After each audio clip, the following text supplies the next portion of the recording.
I'll show you a photo of the aquarium. This would be a photo of the corner.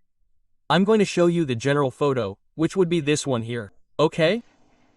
Seeing the information you gave me, the question you had in the previous email, and now seeing the photos, everything is already lighting up for me. The basic problem is that the tap water is very, very hard, very alkaline, its pH is too high and, in addition, your aquarium, as you can see, has monado, which in itself raises the pH and somewhat the hardness. You can see a video up here. And then also, if you notice, there are shells, okay? Snail shells. There we can see another one. Okay, here you have anchored a nubia that like the decoration is very original, but it has a problem. It also raises the pH a lot. Okay, I'll also leave you a video up here, since I analyzed this type of decoration. Conclusion, hard and alkaline tap water and decoration and monado that does the same to you. You probably have an aquarium with disproportionate parameters. Okay, even so, you tell me that you use 100% osmosis water, so if the osmosis water comes out, I don't know, for example, mine comes out at 5.5 picohenries and I put all this decoration in it, it might be 7.5 at most.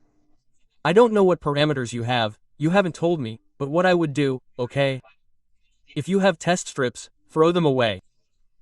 As a guideline that's fine, but given the problem you have, let's play it safe.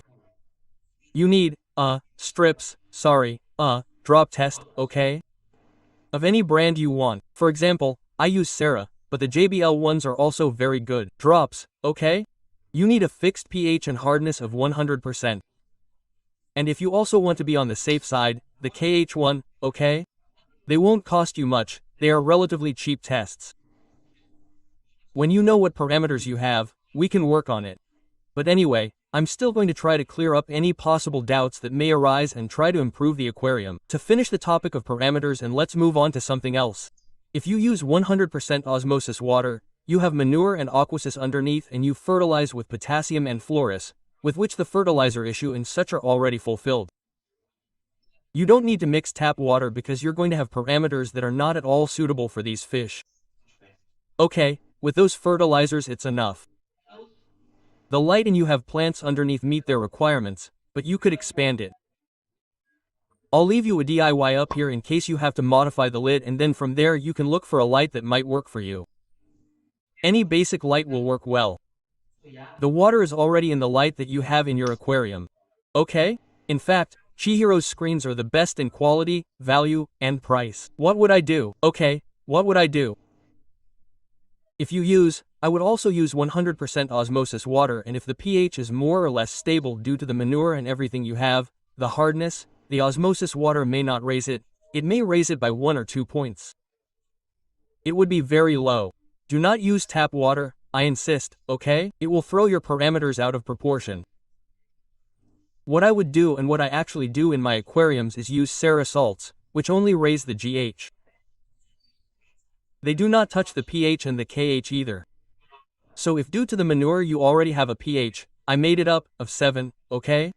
And a hardness of 2. By adding these salts, you could add salts and set a hardness of, for example, 7. Of 8, which will work very well for the fish you have, the anesi, the neons of a lifetime. Okay? That's what I would do. 100% osmosis water, fertilize as you are now for the plants and salts.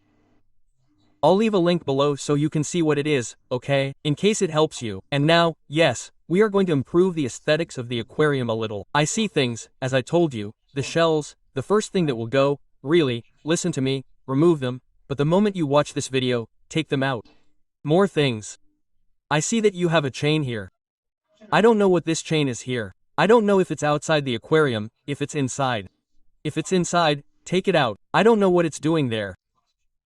Maybe you have something, take it out because it could surely rust and cause you problems.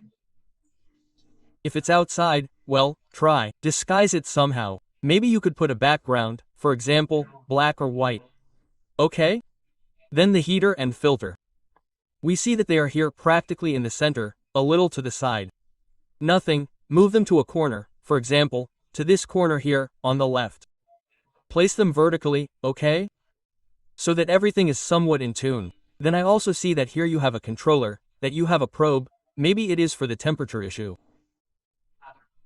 and take advantage, and since you put the filter and the heater here, in a corner, and the black cable and the silicone too, pass it through here behind, bury it under the substrate or anchor it to a rock, for example, but leave the probe pointing upwards, that is, like a kind of U, okay? It would go down here. Let's imagine that here you had the cable anchored to a rock, for example, and the probe pointing upwards, okay? So that it has water movement and can catch the water well. Temperature. But yes, put it perhaps a little more in the center or even in the other corner. Don't put it right next to the heater, okay? Very important. The issue of oxygenation, if you want to have it, that's fine. I would put the thermometer a little more towards the back or to the right, but not in the foreground, not the first thing in the aquarium. Okay? And the issue of plants is pretty bad. You have it pretty bad. The issue of light. We assume that it is more or less scarce light, but it should still be enough for plants with low requirements such as Anubias. But yes, since you have poor lighting, poor water quality, and I see that you have a cladophora here, it could also be an algae problem that has gotten worse, okay? More than it should have been. Cladophora and Java moss are totally incompatible, okay?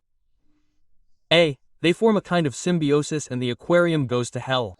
Even so, it is quite good. Okay, it could get worse. I would take it out, okay? In relation to the benefits it brings you, the drawbacks outweigh the drawbacks. Take this ball out, throw it in the trash, and it's not worth having.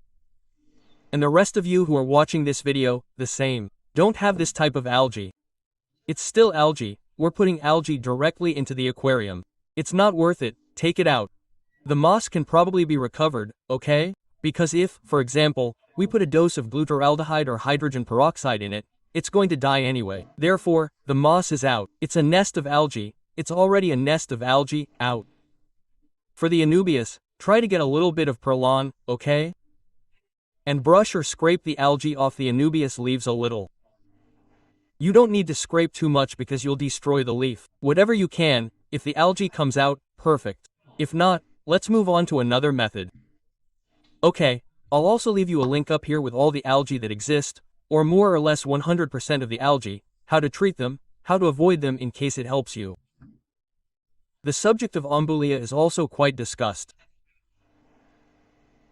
I don't know what to tell you here. I would even tell you to take it out and put in new Ombulia that is already strong and that could end up destroying the aquarium. The thing is that Ombulia that doesn't destroy you with aquabasis underneath is rare. It's very rare. It's very rare, really. Since you have low lighting, the floating plants that you have on top, take them out. Don't let them take away lighting. Don't let them take away nutrients. Take them out. I would also take them out. Let's see what happens. Let's see how your aquarium evolves with all these tips. From here, then we would have to investigate a little more, work, analyze a little what is happening.